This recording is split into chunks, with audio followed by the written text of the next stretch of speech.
ঘটনাটা আমি ব্যাংকে গেছি, ব্যাংকের থেকে টাকা তুলে বাড়িতে আইছি, আইয়া দরজাটা খুলতাছি। এমন সময় একটা ছেলে আমার পেছনে পেছনে দরজা আমি খুলতাছি, কয় সুদীপ সরকারের বাড়ি কোনটা? আমি কই চিনি না।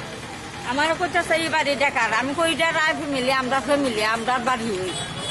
এই কথার শেষ হইতে না হইতে আমার বাবার একটা ঠান্ডা লইয়া গেছে, আবার একটা শব্দ হয়েছে, খুশকুর একটা শব্দ হয়েছে। আমি কই সুর সুর সুর, আমার হাতে ঠান্ডা যখন দৌড় মারছে আমার জিনিসটা লইয়া গেছে। আমি সুর সুর কইরা পেছনে পেছনে দৌড়তে দৌড়তে যেতে আইসি, দেখি বাইক লইয়া দেখতে গেছে।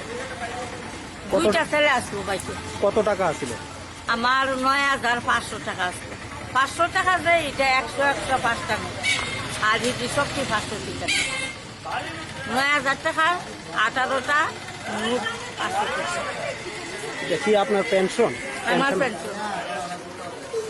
কোন ব্যাংকের থেকে তুলছিলেন? ওই তো ইউবাই সামনে ৫ নম্বর মাথার থেকে। আপনার পেছন পেছন কি তারা মানে আপনাদের মানে পেছনে পেছনে আইসেন, আপনি কি কইতে পারেন?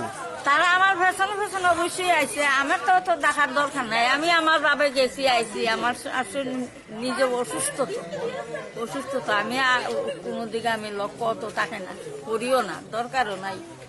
এমন আমার জীবনে কোনোদিন হইলে না আমি সতর্ক থাকতাম। আমার জীবনে এমন কোনোদিন হয়েছে না, আমি তা জানিও না যে আমার আজকে আমার এমন টাকাতে হয়েছে। আমার ইটার ভিতরে আমার সব কাঠ মাছ সব ইটার ভিতরে, আমি আলাদা কোনো কিছু রাখি না। আমি এটা লইয়া যাই, দেখানো যাই। আপনার নাম কি? প্রণতি রায়। বাড়ি কোন জায়গায়? বাড়িটা কোন জায়গায়? বাড়ি কই? বাড়ি তো রামনগর ৫ নম্বর। অ্যাড্রেসটা রামনগর ৫ নম্বর, লেট কালীপদ রায় স্বামীর নাম। আমার ছেলের নাম, ছেলেও পুলিশে চাকরি করে, আমার স্বামীও পুলিশে চাকরি করে, কালীপদ রায়। ছেলেও গৌতম রায়। কাকে বলবো? নিরাপত্তা তো নিশ্চয়ই দরকার। এখন নিজেরাই নিরাপত্তা ইয়ে করি যে সবাই সাবধানে থাকো, গেট লাগিয়ে রাখি, বা এইভাবেই চলছে। কাকে বলবো গিয়ে বলেন নিরাপত্তার জন্য?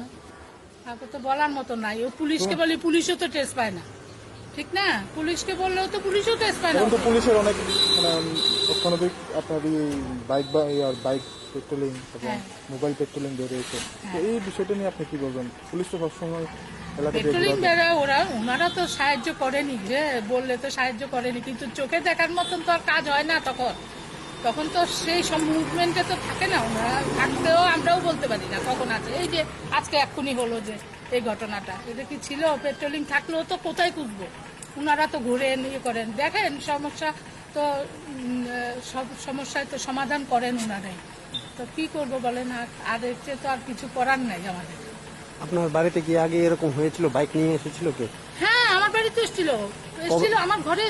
কবে নাগাদ হয়েছিল? এটা আপনার 7-8 মাস আগে। আমার এখানে দাঁড়িয়ে বলছে যে অমুকের বাড়ি কোথায়, তো অমুকের বাড়ি কোথায়। আমার মোবাইলটা লাগানো ছিল এখানে, ঘরের দরজাটা খুললেই ঘরে ঢোকা যায়। নিশ্চয়ই ওরা কোনো উদ্দেশ্য নিয়ে। তখন আমার হাজবেন্ড বেরিয়ে এসে বলছে কার বাড়ি? এখানে নাই কোনো বাড়ি, বাইরে গিয়ে খোঁজ করে। তা এখন আমরা সবসময় গেটই লাগিয়ে রাখি, কলিং বেল আছে, টিপলে খুলি, এই আর কি, করার কিছু নেই। এই সময়ে অভাবের যুগে এই হচ্ছে। আপনার নামটা? আমার নাম অনুরাধা চৌধুরী। বাইক নিয়ে গেছে রাত্রে, কিন্তু এরকম ঘটনা হয় না আমাদের এখানে। এই কিছুদিন ধরে চলছে। নিরাপত্তা বিষয়টা নিয়ে আপনারা কিভাবে? টানাটানি করছি নি, এক টানে লইয়া দৌড়ছে। আমার বাবা তো আমি জানি নিছো, আমার হাতের থেকে ছুড়ে নিব গা। আমার বাবা একটাল দিয়া সুর টানের লগে লগে আবার একটা শব্দ হয়েছে, আমি সুর সুর কইয়া পেছনে দৌড়ছি। দুইটা দেখিতে শয়েরা ঢুকে গেছে, আমি গেটে থেকে শয়েরা ঢুকে গেছে। আমি তো বুঝিও না, চোখও কম দেখি, আমি যে বাইকের নাম্বার আমি জানি, আমার কানও কম ছিল।